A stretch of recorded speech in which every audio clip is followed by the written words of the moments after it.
يا رب مكة وصفا وصف بمحمد يا رب مكة وصفا وصف بمحمد يغفر لنا يا سميعا لدعانا يغفر لنا يا سميعا لدعانا يا رحيلا إن جئت وادي المنحنى يا رحيلا إن جئت وادي المنحنى فاعتد به وانزل على كنز الغنى فاعتد به وانزل على كنز الغنى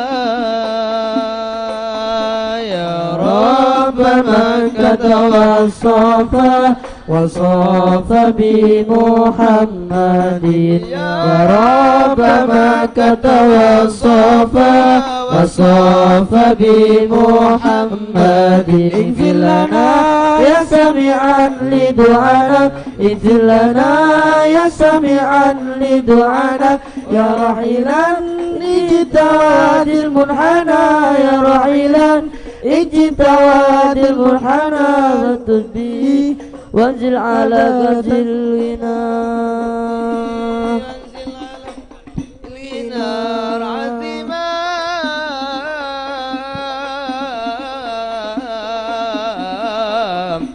وارعد إمام لجيرة حلوا به وانشد فؤادا ضاع في ذاك الفناء وقرأ السلام أهيله عني وصيف ما حل بي بعد البعاد من الظنا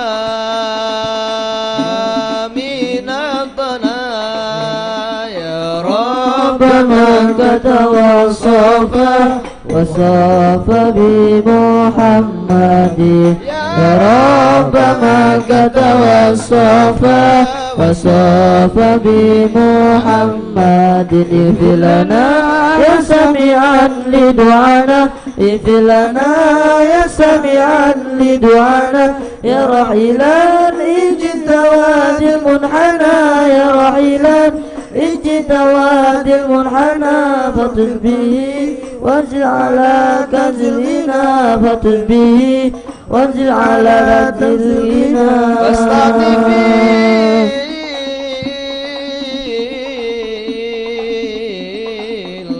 واستعطف الأحباب كيما يعطفوا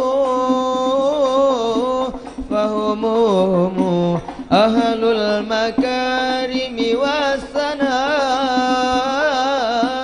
واسألهم بالله ألا يقطعوا حبل المحب المستهام وإن جنى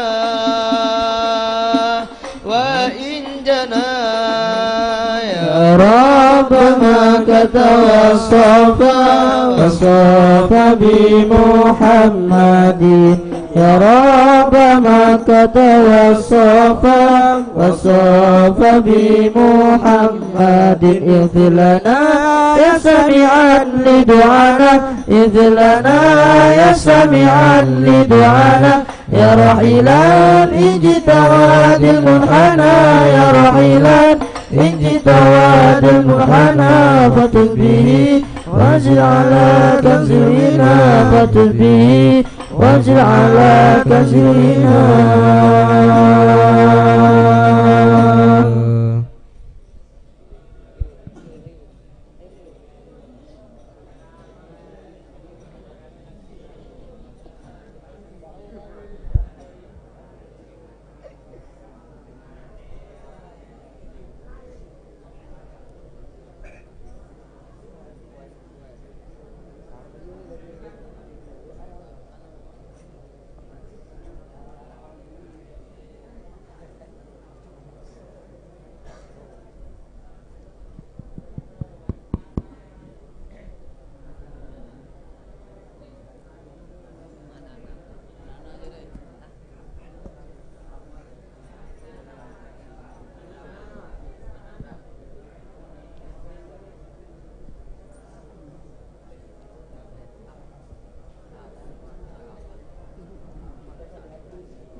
من أنا من أنا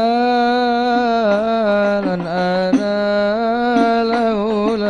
لولاكم كيفما حبكم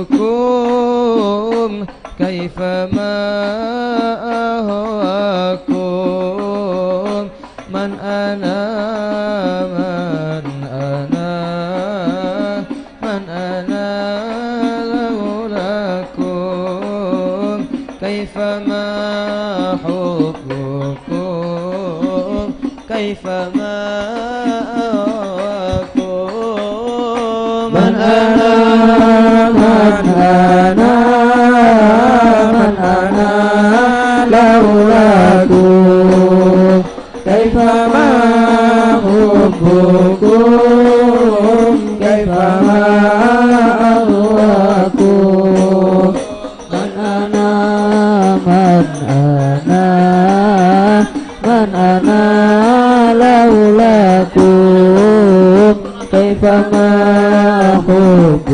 حبكم كيفما أهواكم سواي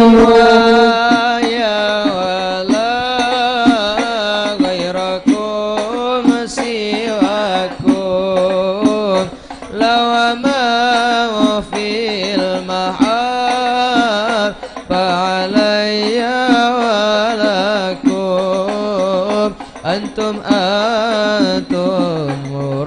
مرادي وأنتم قصدي ليس أحد في المحبة سواكم عندي من أنا من أنا لولاكم كيفما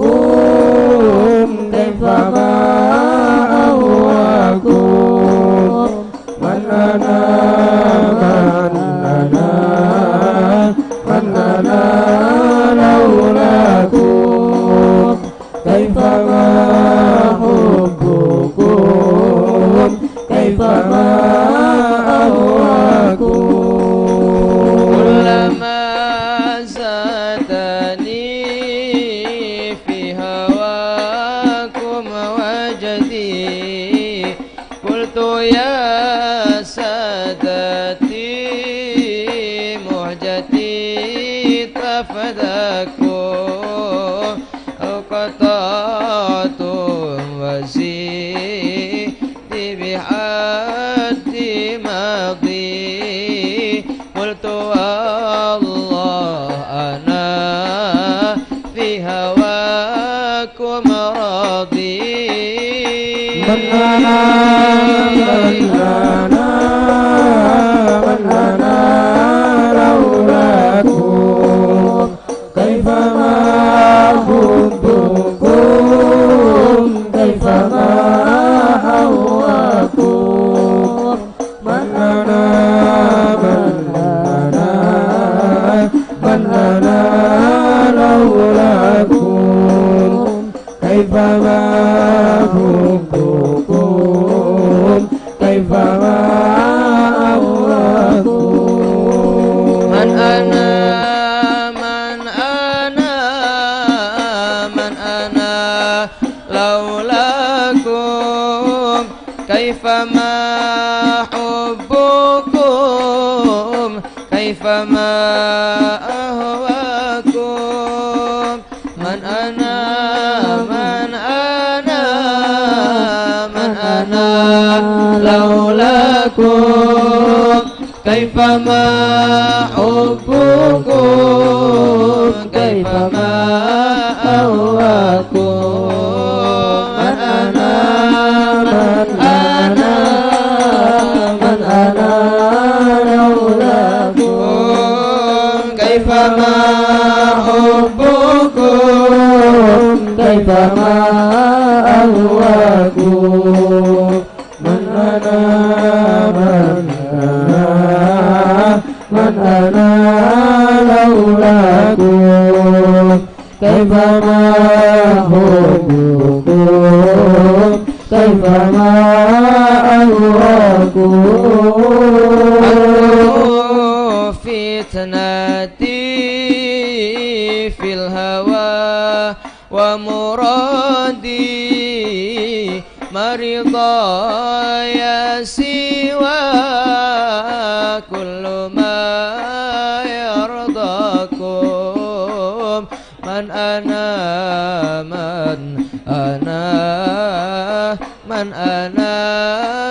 لولاكم كيفما حبكم كيفما أهواكم من أنا لولاكم كيفما حبكم كيفما أهواكم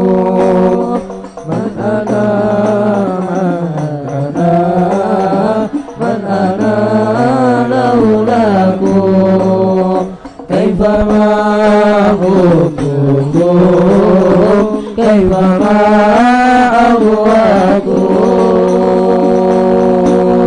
طلع البدر علينا من ثنيات الوداع وجب الشكر علينا ما دعا لله داع طلع البدر علينا بثنيات الوداع وجب الشكر علينا ما دعا لله داع رب فاجعل مجتمعنا يا الله غاية حسن الختام يا الله رب فاغفر لي ذنوبي يا الله ببركة الهادي محمد يا الله كريم الأرواح منا يا الله بلقاء خير الأنام يا الله ربي فاغفر لي ذنوبي يا الله ببركة الهادي محمد يا الله اللهم صل وسلم وبارك عليه وعلى آله.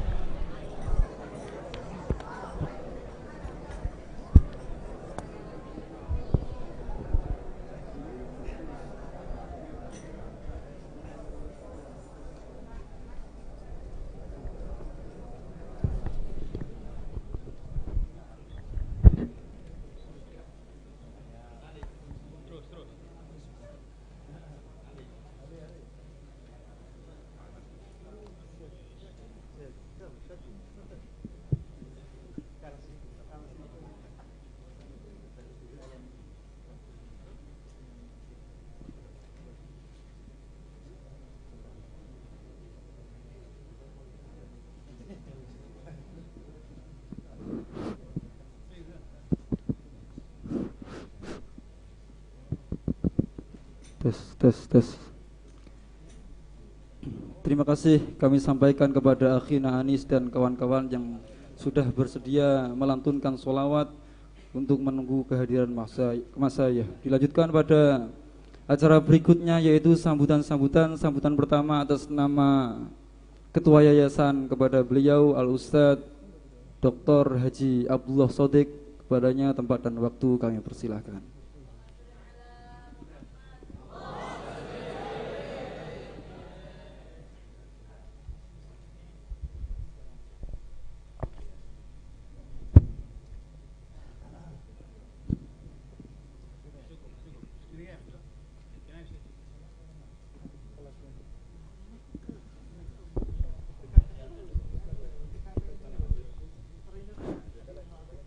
Assalamualaikum warahmatullahi wabarakatuh.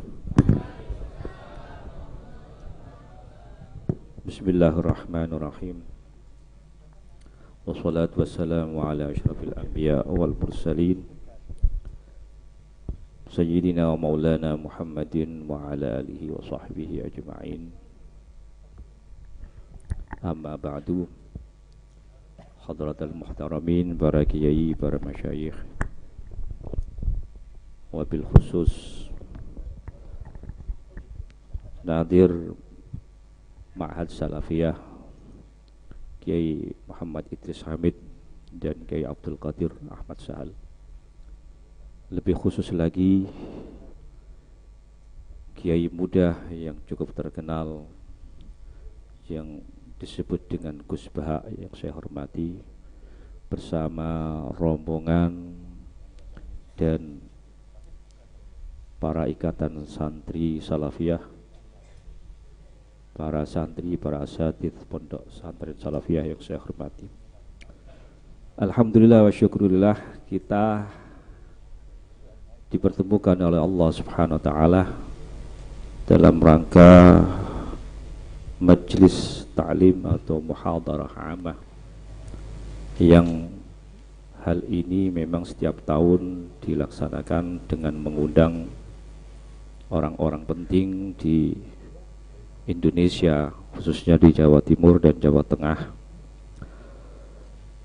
Alhamdulillah, kali ini kita akan muhadarah amah dengan mendatangkan seorang kiai muda, dan mudah-mudahan ilmunya bermanfaat kepada kita semua, amin ya rabbal alamin.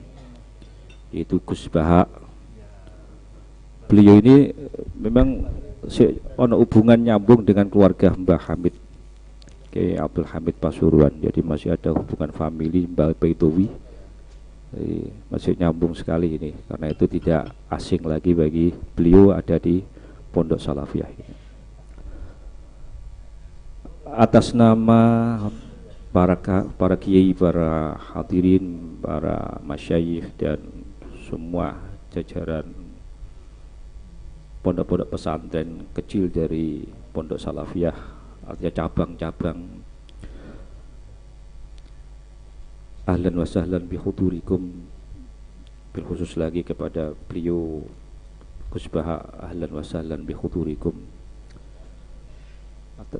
Saya tidak banyak berbicara karena waktu saya berikan penuh nanti kepada beliaunya untuk menyampaikan hal-hal yang penting terkait dengan perkembangan masyarakat sekarang ini, khususnya dalam kajian keislaman.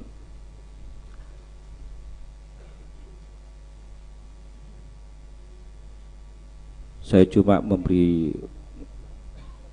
gambaran saja kepada adik-adik wali murid dan alumni bahwa ulama itu sekurang-kurangnya ada 3 hal yang harus dilakukan. Dia berilmu, beramal, dan adab. 3 komponen ini penting. Kalau tidak ada adabnya percuma. Banyak orang pintar tapi tidak adab. Banyak sudah profesor-profesor tinggi selangit, sudah ilmunya ada karuan, tapi juga mau korupsi karena adabnya nggak ada. Jadi adab ini penting, karena itu adab itu menurut saya sebagian daripada, mungkin separuh daripada iman. Jadi ini penting.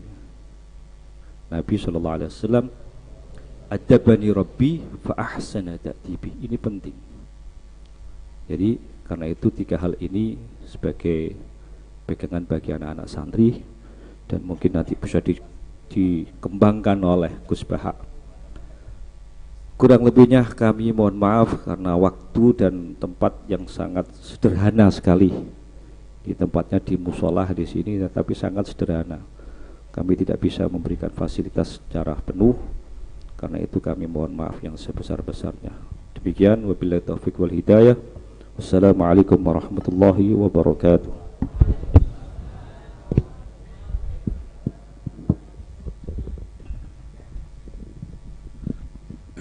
Terima kasih kami sampaikan kepada beliau Al-Ustadz Dr. Haji Abdullah Shodiq. Dilanjut pada sambutan yang kedua atas nama pengasuh Ma'had Salafiyah kepada beliau Syekhina Romo Yai Muhammad Romo Yai Idris bin Abdul Hamid ilaihi fayatafaddal mashkura.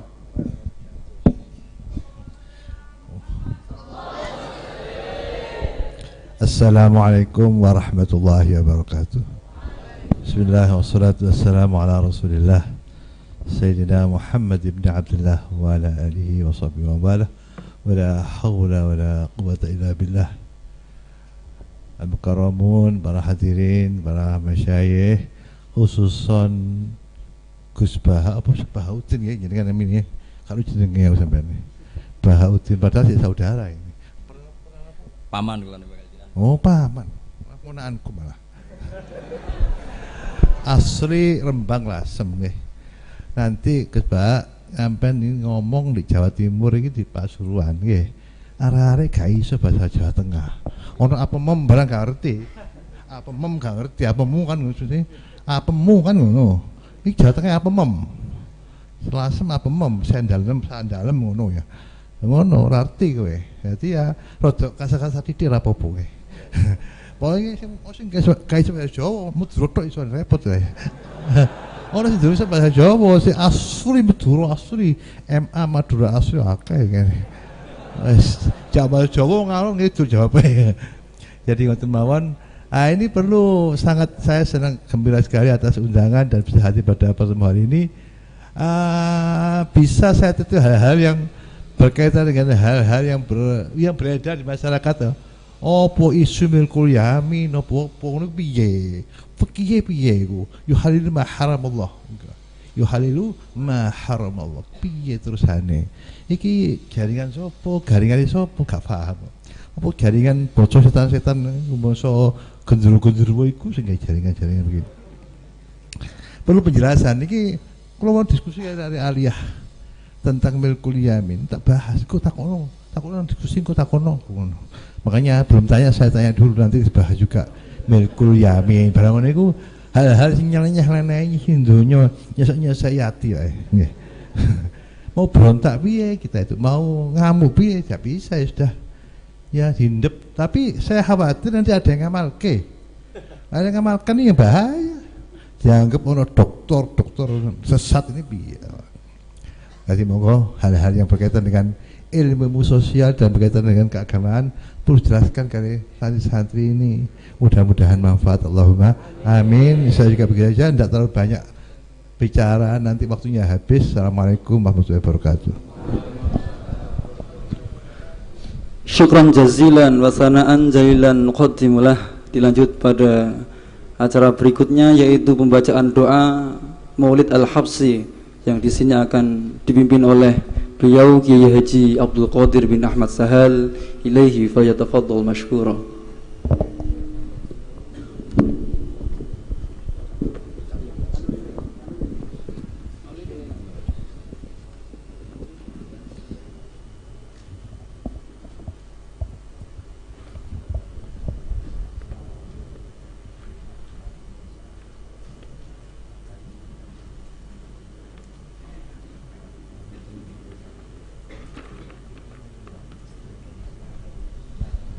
بسم الله الرحمن الرحيم الحمد لله رب العالمين الحمد لله في نعمه وكافئ مزيدا يا ربنا لك الحمد كما ينبغي لجلال وجهك عظيم سبحانك ربنا رسولنا عليك أنت كما أثنيت على نفسك فلك الحمد حتى ترضى لك الحمد إذا رضيت لك الحمد بعد الرضا اللهم صل وسلم وبارك على سيدنا محمد الفاتح لما غلق والخاتم لما سبق الناصر صلى الله عليه وعلى وسلم. ولما نظم الفكر من دراري الأوصاف المحمدية وقودا توجهت إلى الله متوسلا بسيدي وحبيبي محمد صلى الله عليه وسلم أن يجعل سعي فيه مشكورا وفيه فعله فيه محمودا وأن يكتب عني في الأعمال المقبولة وتوجهي في التوجهات الخالصة والصلات المغفورة. اللهم يا من إليه تتوجه الآمال فتعود الظافرة وعلى باب عزتي تحط الرحال فتغشاها من الفيوضات الغافرة. نتوجه إليك بأشرف الوسائل لديك سيد المرسلين عبدك الصادق الأمين سيدنا محمد الذي عمت رسالته العامين أن تصلي وتسلم على تلك الذات الكاملة مستودع أمانتك وحفيظ سرك وحامل راية دعوتك الشاملة الأب الأكبر المحبوب لك المخصص بالشرف الأفخر في كل موطن من مواطن القرب يا مذهب قياسم إمدادك عبادك وساقي سؤال شهد سهد وحدك سيد الكونين وأشرف الثقلين أبو العبد المحبوب الخالص المخصوص منك بأجل الخصائص اللهم صل وسلم عليه وعلى آله وأصحابه وعلى حضرتك ربي من أحبابه اللهم إنا نقدم إليك جاه هذا النبي الكريم ونتوسل إليك بشرف مقامه العظيم أن تلاحظنا في حركاتنا وسكناتنا بعين عنايتك وأن تحفظنا في جميع أدبارنا تقلباتنا بجميل رعايتك وحسين وقايتك وأن تبلغنا من شرف القرب إليك وإلى هذا الحبيب غاية آمالنا وتتقبل منا ما تحركنا فيه من نياتنا وأعمالنا وتجعلنا في حضرة هذا الحبيب من الحاضرين وفي طريق اتباعه من السالكين ولحقك وحقه من المؤدين ولأهلك من الحافظين اللهم إن لنا معا في خلف رحمتك خاصة فلا تحرمنا وظنونا جميلة هي وسيلتنا إليك فلا تخيبنا آمنا بك برسولك ما جاء به من الدين فتوجهنا به إليك مستشفعين أن تقابل المذنب منا بالغفران والمسيء بالإحسان والسائل بما سأل والمؤمل بما أمل وأن تجعلنا ممن نصر هذا الحبيب وبازره ووالاه وظاهره وأما ببركته وشريف وجهه أولادنا ووالدينا وأهل قدرنا وبادينا وجميع المسلمين والمسلمات والمؤمنين والمؤمنات في جميع الجهات أعلم راية الدين القوي في جميع الأقدار منشورة ومعالم الإسلام والإيمان بآلها معمورة معنا موصورة واكشف اللهم كربة المكروبين واقضي دين المدينين واغفر للمذنبين وتقبل توبة التائبين وانشر رحمتك على عبادك المؤمنين أجمعين واكفي شر المعتدين والظالمين وابسط العدل بولاة الحق في جميع النواحي والأقطار وأيدهم بتأييد من عندك نصرا على المعاندين من المنافقين الكفار واجعلنا يا ربي في الحصن الحصين من جميع البلايا واجعلنا يا ربي في الحصن الحصين من جميع البلايا وفي الحرز المكين من الذنوب والخطايا وأدمنا في العمل بطاعتك وصدق في خدمتك قائمين وإذا توفيتنا فتوفنا مسلمين مؤمنين واختم لنا منك بخير أجمعين وصل وسلم على هذا الحبيب المحبوب للأجسام والأرواح وعلى آله وصحبه من إليه منسوب وآخر دعوانا أن الحمد لله رب العالمين سبحان ربك رب العزة عما يصفون وسلام على المرسلين والحمد لله رب العالمين بسر أسرار الفاتحة.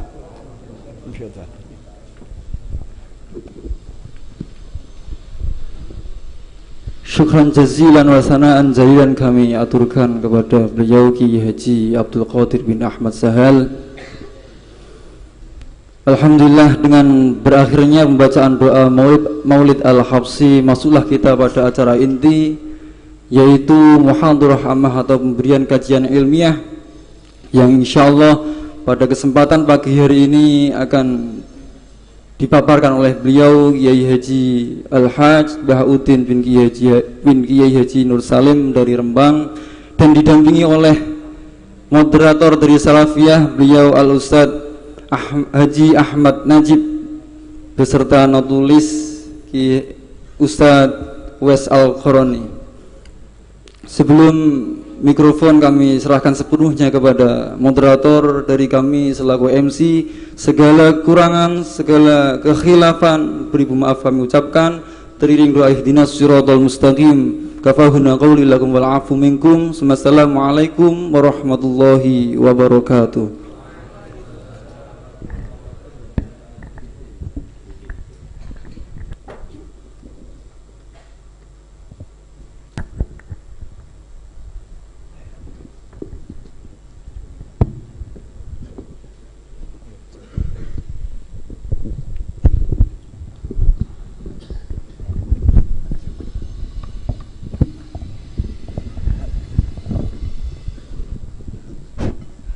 Assalamualaikum warahmatullahi wabarakatuh. Bismillahirrahmanirrahim. Alhamdulillahirabbil alamin wassalatu wassalamu ala asyrafil anbiya wal mursalin sayyidina Muhammadin wa ala alihi wa sahbihi ajma'in. Subhana la ilma lana illa ma 'allamtana innaka antal alimul hakim wa la haula wa la quwwata illa billahil aliyyil azim. Amma ba'd. Al-Mukarram Roma Ki Haji Idris Hamid, Al-Mukarram Roma Ki Haji Abdul Qadir Ahmad Sahal, Al-Mukarram Ki Haji Ba'uddin Nur Salim, Ketua Yayasan, segenap pengurus dan asatid Pondok Pesantren Salafiyah dan rekan-rekan santri dan santriwati yang kami cintai. Hari ini tepat 33 hari setelah datangnya sebuah bencana yang sangat besar yang menimpa Indonesia bahkan dunia, khususnya umat Islam, yaitu kewafatan al-maghfurlah almarhum Romo Ki Haji Maimun Zubair yang meninggalkan kepedihan yang dalam. Selain itu kita juga menyaksikan karomah beliau dari kewafatan Romo Ki Haji Maimun Zubair, sampai-sampai di Jawa Pos 2 hari setelahnya itu ditulis, digambarkan dengan sebuah cara pergi yang sempurna, karena kesempurnaan cara beliau ketika wafat di dunia ini, seolah-olah beliau memilih sendiri bagaimana beliau wafat, kapan beliau wafat, dan di mana dimakamkan. Salah satu di antara bentuk keajaiban dan kesempurnaan cara beliau wafat adalah menurut Kiai Haji Mustafa Bisri atau Gusmus, beliau telah menata segalanya dengan begitu sempurna. Beliau pergi ketika negeri ini selesai dengan gawean terbesarnya yaitu Pilpres, ya. Beliau pergi setelah menata pesantren dan masyarakatnya dengan begitu detail. Bahkan beliau juga telah menata kader-kader dan anak-anaknya untuk menjadi penerus beliau yang sangat siap. Hal ini sebenarnya telah ditangkap oleh Romo Kiai Hamid bin Abdullah bin Umar jauh-jauh sebelumnya. Gus Ubab pernah menceritakan bahwa pada tahun sekitar 70 tahunan Mbah Maimun Zubair pernah sowan kepada Romo Kiai Hamid di sela-sela beliau haji. Diceritakan bahwa saat itu Mbah Maimun ditemani oleh Gus Ubab mencari maktabnya Romo Kiai Hamid yang konon saat itu berada di maktabnya Syekh Mukhtar Sedayu. Setelah mencari begitu lama, akhirnya beliau ketemu. Ternyata di depan pintu Yai Hamid sudah menyambut. Romo Yai Hamid sudah siap menyambut Mbah Maimun Zubair. Setelah uluk salam, Yai Hamid menyapa beliau. Kalau bahasa Gus Ubab, Maimun ya? Nggih Yai. Apa yang dikatakan oleh Romo Yai Hamid saat itu? Cek pintere sampean iku noto wong. Cek pintere sampean itu noto wong, kata Romo Kiai Hamid. Entah apa yang terlintas dari Mbah Maimun, tapi kenyataannya saat ini bisa dibuktikan bahwa segalanya sebelum beliau pergi telah ditata sedemikian rupa sehingga ketika beliau pergi betul-betul ditinggal dengan suasana dan keadaan yang lebih tenang. Hadirin hadirat yang dimuliakan oleh Allah, Gus Bahak mungkin salah satu di antara tatanan beliau. Beliau adalah salah satu kader bahkan santri terbaik beliau yang mempunyai tanggung jawab besar. Di antaranya adalah memikul tanggung jawab dakwah keilmuan pesantren yang telah dirintis oleh beliau. Beliau merupakan salah satu dai ulama yang fenomenal saat ini yang menjadi harapan besar bagi pesantren. Beliau menjadi harapan besar untuk mengembalikan martabat pesantren, keilmuan pesantren di tengah gempuran berbagai macam dai yang macam-macam, yang sebelumnya tidak kita kenal, membawa ilmu-ilmu yang baru, bahkan menyalah-nyalahkan tradisi dan keilmuan pesantren yang ada. Beliau muncul pada saat yang tepat, menjawab semua tantangan tersebut, menjawab semua gempuran tersebut, dan mengembalikan martabat keilmuan pesantren pada tempat yang terhormat. Hari ini akan kita saksikan, akan kita dengarkan paparan-paparan beliau yang sangat-sangat mengagumkan. Setelah kita juga banyak menyaksikan pengajian-pengajian beliau yang walaupun sederhana melalui YouTube, ya, tetapi menyimpan sebuah mutiara-mutiara ilmu yang luas dan luar biasa. Saya pertama kali melihat pengajian beliau di YouTube hanya satu kata pujian untuk beliau. Mohon maaf Gus Bahab, sebenarnya nggak suka dipuji ya, tapi meminjam gaya beliau ini penting saya utamakan. Ini penting saya sampaikan. Satu kata pujian untuk beliau, mungkin kurang adab, edan.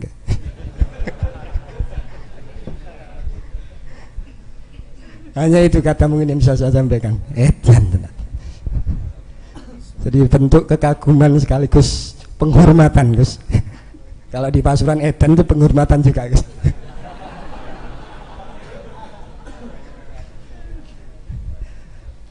Jenengan sedaya boleh setuju atau tidak, boleh percaya atau tidak, tapi mari kita buktikan hari ini keedanan beliau ya.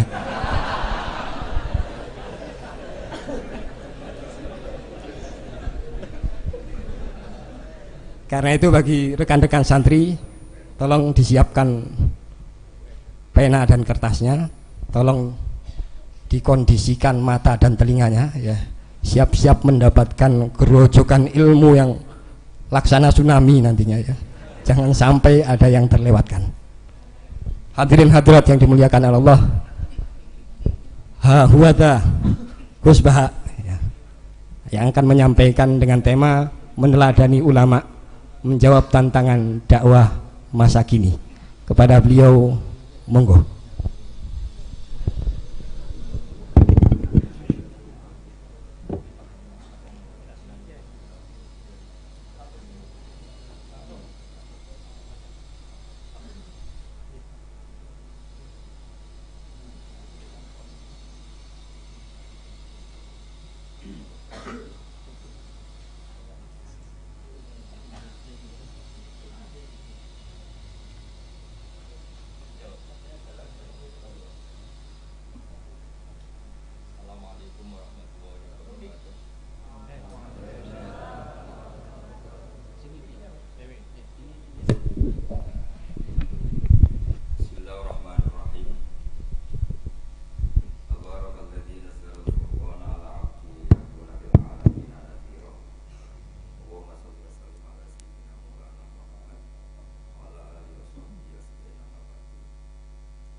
Badilyati itu adik dari Kiai Mahfud Terus.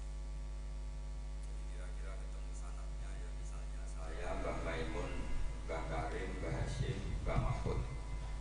Mbah Mahfud itu juga gurunya Mbah Dimyati. Ini penting saya utarakan sanad karena sebagian kesesatan fatwa itu juga karena nggak punya apa sanad. Soal orderan Mbah Idris Pak Lek Kaulo untuk melawan fatwa tadi Malakat Emanukum, saya kayaknya tidak nuruti itu karena fatwa itu jatuh dengan sendirinya. Karena saya yakin nggak ada yang mendengar ya. Nak dilawan corong Jawa mariku mau luhur gitu. Karena pasti sudah jatuh dengan sendirinya. Karena kata Rasulullah SAW itu al halalu bayyinun wal haramu bayyinun. Jadi semuanya itu sudah jelas. Manusia itu diwatakkan untuk mencintai fitrah salimah. Sehingga dalam tradisi jahiliyah sekalipun ketika Rasulullah mulai dakwah, itu kata orang-orang Quraisy, Muhammad, kalau kamu ingin aneh-aneh itu karena ingin kaya, jama'na laka malan, kita kumpulkan harta, kemudian Anda jadi orang paling kaya. Kalau kemudian Anda ingin dari aneh-aneh itu mendapat perempuan, kata orang Arab jahiliyah sebelum ada Islam, kata mereka juga zawwasnakaha, maka perempuan itu yang kamu cintai, kita akan mengkawinkan, menikahkan kau dengan dia. Artinya adatun nikah itu adat yang dahulu. Dan mulai dulu yang namanya nikah itu melibatkan wali, melibatkan keluarga. Makanya di antara pujian tiba berjanji terhadap keluarga Rasulullah SAW adalah tarakus sifaha falam yusibhu ma'aruhu min adami wa ila abihi wa ummi. Sehingga sifah ini yang definisinya ya jelas, nikah definisinya juga apa? Jelas. Kalau ada orang tertentu yang belum jelas definisi itu sudah di bawah awam lagi. Sudah tidak awam tok, tapi sudah di bawahnya, di bawah nol. Sehingga nggak usah dilawan orang-orang yang punya nilai kayak kita ini. Jadi, karena tadi zaman jahiliyah saja, jika Muhammad kamu ingin aneh-aneh itu, ingin nikah, zawasnaka, kita akan nikahkan kamu dengan perempuan yang kamu inginkan. Nggak ada dalam satu riwayat pun yang dikatakan maka saya sewakan atau saya bookingkan, tidak ada. Semua redaksi zawasnaka. Itu artinya ada seremonial akad yang bernama apa? Nikah. Makanya dipuji tarakus sifaha falam yusibhum aruhu min adamiu wa ila abiyo. Kemudian dalam fikih juga dikatakan nikahul jahiliyah adalah sah, tidak perlu ditajdid. Saya ulang lagi ya, nikah fil jahiliyah itu tidak perlu ditajdid fil Islam asal tidak ada mufsid yang dzati. Misalnya begini ya, kita tidak pernah dengar sahabat-sahabat yang masuk Islam kemudian nikahnya ditajdid oleh Rasulullah SAW. Itu menunjukkan peradaban nikah ini ma'ruf. Kecuali nikah ada mufsid yang permanen, misalnya menikahi saudara kandung atau nikahi buliknya atau nikahi mbahnya, dan itu hebatnya nggak terjadi dalam kafir jahiliyah. Semua nikahnya normal dan dengan wali, sehingga Anda tidak perlu menyaksikan aturan-aturan fikih yang sudah dibakukan oleh ulama. Jadi nggak usah risau sama. Pokoknya sampean yakin saja ja'al haqqu wa zahaqal batil innal batila kana zahuqa. Nah kemudian ini yang makalah yang saya siapkan begini. Sekarang Indonesia itu dikepung oleh paham-paham keras. Sebetulnya untuk menghadapi paham-paham keras itu yang paling hebat tentu ilmu. Dalam banyak cerita, banyak saksinya juga. Pernah, ini masyhur sekali cerita ini. Saya Syarawi itu ketemu orang ekstrim yang mau mengebom orang-orang Islam yang sedang main di bar. Dugem lah kira-kira gitu. Karena di dunia Allah kok maksiat tok, ini baiknya mati aja daripada hidup, daripada ngeleng-ngeleng bumi gitu. Terus ditanya sama Syekh Syarawi, kalau betul mereka jadi mati, aina masiruhum, lalu mereka mati terus kemana? Dijawab oleh ekstremis tadi, ya ilanar, karena mereka matu fi finil maksiyah, mati ketika maksiat. Terus jawabnya si Syekh Syarawi, lalu kalau mereka ke neraka itu keinginan Rasulullah apa keinginan kamu? Apakah pernah Rasulullah itu berkeinginan umatnya mati masuk neraka? Ya enggak. Ya sudah, kalau itu tidak keinginan Rasulullah jangan lakukan. Itu kan satu ilmiah yang luar biasa. Rasulullah tidak pernah ingin umatnya mati dalam keadaan siap masuk neraka. Makanya tidak usah mati pas itu ya. Bener MC tadi, kalau mati milih tanggal dan milih tempat. Ya itu diantara pujian-pujian yang masyhur tuh, yang dulu sahabat ada yang muji Rasulullah itu, khuliqta mubarra'un min kulli aibin faka'an nama khuliqta kama tasya. Jadi itu sebenarnya makalahnya sahabat, tapi yang untung Mustafa Atif karena dapat uang banyak dari nyanyi. Jadi itu sebenarnya makalah normal dari pujian seorang sahabat, tapi yang untung Mustafa Atif. Mungkin yang untung juga pengundangnya karena ternyata abadi ya. Tapi itu makalah itu. Nah cerita Imam Syarawi tadi, Syarawi Syarawi Mutawali Syarawi ya, mufassir itu. Saya punya kitabnya itu 27 jilid. Saya sebagai peneliti itu ya ndak tasdek amat, karena saya butuh adit ya, butuh penguat itu. Dan penguat itu pula yang saya bawa ke sini. Ya ini saya baca terjemahnya dulu, nanti saya baca Arabnya supaya dapat barokahnya Rasulullah SAW sebagai Jami'ul Kalim. Nabi pernah didatangi seorang bedui. Bedui itu Arabi, orang kampung. Minta sama Nabi, karena Nabi itu udah orang kaya, tentu kira-kira saya bayangkan ya dikasih 50.000 atau 10.000. Si Arabi ini tidak terima, dan tidak terima ngomong di depan umum. Ketika Rasulullah tanya, apa saya sudah baik sama kamu? Kata si Arabi tadi, tidak, karena kamu kikir hanya ngasih saya segini. Sahabat hampir marah saja karena Nabi tersinggung gitu. Tapi Nabi lalu mengajak orang itu ke dalam rumah. Kira-kira kalau Indonesia mungkin ditambah 200.000 atau 300.000. Kemudian, apa ini cukup? Ya cukup. Kamu sudah puas? Ya puas. Fajazakallahu min ahlin wa asyiratin. Dipuji-puji Nabi. Kemudian kata Rasulullah, ayo kita keluar. Keluar nemuin khalayak begini. Khalayak rame tadi. Kamu tadi mengkritik saya, menghujat saya di depan umum. Maka kamu sekarang harus memuji saya di depan umum. Supaya clear. Akhirnya mau dia. Oke, kita mau. Akhirnya muji-muji bahwa Muhammad orang baik, dermawan gini. Setelah itu dia pulang. Hebatnya Rasulullah ketika pulang kata Nabi begini, sabda Nabi begini, kalau saja dia pas benci saya itu kok mati, saya ulang lagi, kalau saja dia pas komentari saya buruk tadi kok mati, maka dia mati sebagai min ahlin nar karena berstatus pencaci maki Nabi. Akhirnya dia muji Nabi itu lewat disuap, lewat dikasih uang lagi. Loh itu sudah sah. Jadi saking baiknya Allah, Islam suapan itu juga sah. Itu kan muji Nabi itu karena di suap. Makanya ini penting. Sehingga dalam khazanah Islam itu memang agak aneh-aneh. Jadi di antara ceritanya dalam hukum-hukum Islam itu ada orang fasiknya minta ampun, tapi minta karena iman sama hadis bahwa nanti kalau ada orang mati disaksikan orang dua, apalagi kalau 4 min ahlil jannah, maka dia min ahlil jannah. Itu dia fasiknya minta ampun, nyewa orang. Nanti kalau saya mati bilang saya orang baik. Betul. Setelah dia mati bayar. Oh, ini baik. Satu kampung nggak ada yang percaya ini saksi bohong. Tapi sama Allah diampuni karena kesaksian suapan.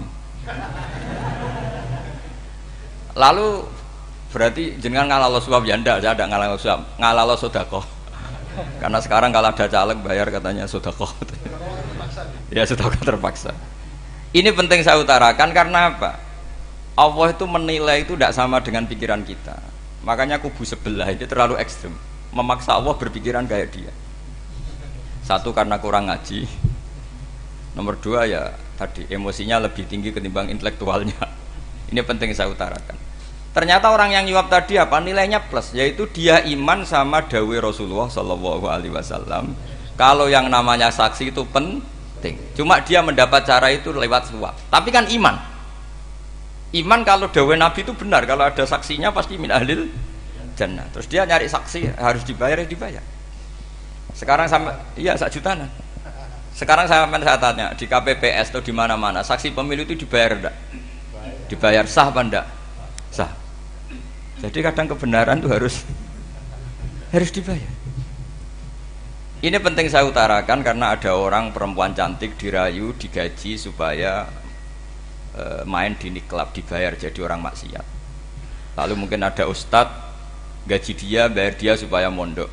Gak tahu terusannya apa, terus dibayar apa enggak tahu saya. Pertanyaannya ketika kamu bayar kemudian jadi santri, itu kamu dosa nyuap apa dosa sedekah membiayai proses kebenaran? Sedekah. Tapi kalau yang bayar untuk jadi pegawai klub maka membiayai kemaksiatan. Maka pembiayaan ini penting secara fikih. Arahnya kemana? Ke hak apa ke batil? Sehingga di Fathul Mu'in diterangkan, misalnya ada orang layak jadi pemimpin dan kemudian rivalnya itu orang yang menyesatkan atau calon perusak bangsa, ya maka calon pemimpin yang soleh itu wajib berkompetisi meskipun bibadlil mal. Karena kalau yang mimpin orang fasik, kampung ini rusak. Kalau yang mimpin orang soleh, kalau nggak bayar juga nggak jadi, maka wajib bayar. Lah yang soleh bayar ini berstatus sedekah, tapi yang batil ini berstatus suap. Kenapa demikian? Karena yang namanya riswah atau ada yang baca ruswah adalah pembayaran untuk mengehakkan barang batil dan membatilkan barang hak. Sementara pembiayaan orang soleh adalah untuk memperkuat hak. Nah orang tuh nggak tahu, yang ngajinya tidak hatam-hatam tuh taunya pokoknya ar-rosi wal murtasi benar. Tapi nggak pernah mikir lalu definisi riswah atau ruswah itu apa. Ini bukan provokasi supaya semua calon bupati gubernur nyuap, ndak, hanya nyuruh mereka sodako saja. Jadi kalau nggak jadi, tapi sodako betul ya, kalau nggak jadi ya tetap ikhlas, ngomong dari awal memang sodako. Lah soal gremeng ya bawaan manusia gitu ya. Ya nggak apa-apa, namanya tetap gremeng. Ini penting saya utarakan, makanya menurut saya itu bangga dengan Pak Hamid karena sepupu mbah saya itu karena alimnya. Meskipun banyak orang mensifati beliau wali dan memang wali betul, tapi saya tetap menstatuskan beliau orang alim yang dari kelaziman alim itu beliau wali. Jangan dibalik, wali dulu baru alim. Karena dalam beliau orang Lasem dan kaidah di Lasem itu fakullu alimin waliyullah walaysa kullu waliillah aliman. Jadi kalau kaidah di daerah Jawa Tengah itu semua orang alim pasti wali, tapi kalau wali tidak mesti alim. Sehingga kalau menstatuskan alim itu keren, kalau di Jawa Tengah status alim itu keren. Dan soal keramat yang kaitannya dengan Mbah Mun itu masyhur itu dulu ketika Mbah Hamid santai-santai sama Pak D. Taifur sama keluarga lah. Beliau mau istirahat, kemudian yang datang Kiai Maimun, Mbah Mun zaman itu masih dipanggil Gus. Sopo pur, ada Pak Taifur di situ. Kata Pak D. Taifur, saya kalau manggil Pak D itu Gus Mun. Dan itu Mbah Hamid ngendikan rojulun alimun waliyullah. Itu orang lelaki yang alim yang waliyullah. Jadi beliau muji Mbah Mun juga alimun dulu, rojulun alimun wali. Ini penting saya utarakan karena kesanatan keilmuan beliau jelas dari beberapa keluarga di Lasem. Karena di daerah Fakhriyah itu yang tempat lahirnya Pak Hamid juga lahirnya mbah saya. Itu mbah-mbahnya sudah orang alim, termasuk Kiai Sidik Jember itu juga lahirnya di kawasan pondoknya Pak Hamid Fakhriyah. Kemudian Kiai Sidik punya anak yang namanya Ahmad Sidik yang jadi Rois Am, yang sekarang ada Gus Wirjon macam-macam, itu semuanya juga keluarga Lasem. Nah, saya cerita keluarga ini penting bukan karena tafakhur atau tabai, bukan, karena Allah itu membuat satu tradisi besar memang lewat dzurriyyah. Sehingga Allah ngendikan misalnya ulaikal ladzina an'ama Allahu 'alaihim minan nabiyyin min dzurriyyati Adam wa mimman hamalna ma'anuh wa min dzurriyyati Ibrahim wa Israila wa mimman hadaina wastabaina. Karena tanpa dzurriyyah itu enggak ada tradisi, enggak ada kultur. Misalnya saya menjadi hafal Quran, dulu bapak saya itu tiap zaman Pak Hamid masih sugeng, yang semaan di sini itu pasti bapak saya, namanya Kiai Haji Nur Salim. Kadang diajak baca Quran di kamarnya Kiai Hamid. Karena kalau bapak saya itu mantu ponaan sama Pak Hamid. Itu dulu bapak saya memotivasi saya supaya hafal Quran itu gini, kowe kudu hafal Quran. Nak kowe hafal Quran, iku kepaten obor. Kok anak merapal luwe duwe alasan. Jadi kalau ada Gus tidak alim itu mesti salah bapaknya. Karena kalau bapaknya bisa baca Wahab, anaknya mau baca primbon itu malu. Tapi kalau bapaknya sudah bacanya WA, anaknya jadi primbon. Era cucu sudah dukun. Era cucu sudah kayak Dimas Kanjeng, nanti itu pasti. Karena nggak ada rasa malunya. Tapi kalau bapaknya alim, baca Wahab misalnya, juga qanaah, anaknya juga itu figurnya. Terus cucunya juga gitu figurnya, makanya disebut dzurriyatam ba'duha min ba'd. Ini penting. Dulu Mbah Mun itu sering ngijazahi saya, itu persis ijazahnya bapak, ijazahnya Pak Hamid. Kalau punya amplop itu ya dibeda-bedakan, ini amplop dari tamu, ini dari pejabat, ini dari orang fakir. Sehingga penggunaannya juga sesuai itu, tidak serampangan. Karena dianggap amanat, kalau kita salah tasarruf maka menjadi hisab. Kalau sekarang enggak, salah dikumpulkan. Orang desa salam template wadol pitik kuru wedhus kuru ambek guse tuku HP seri terbaru itu kan kasihan ya.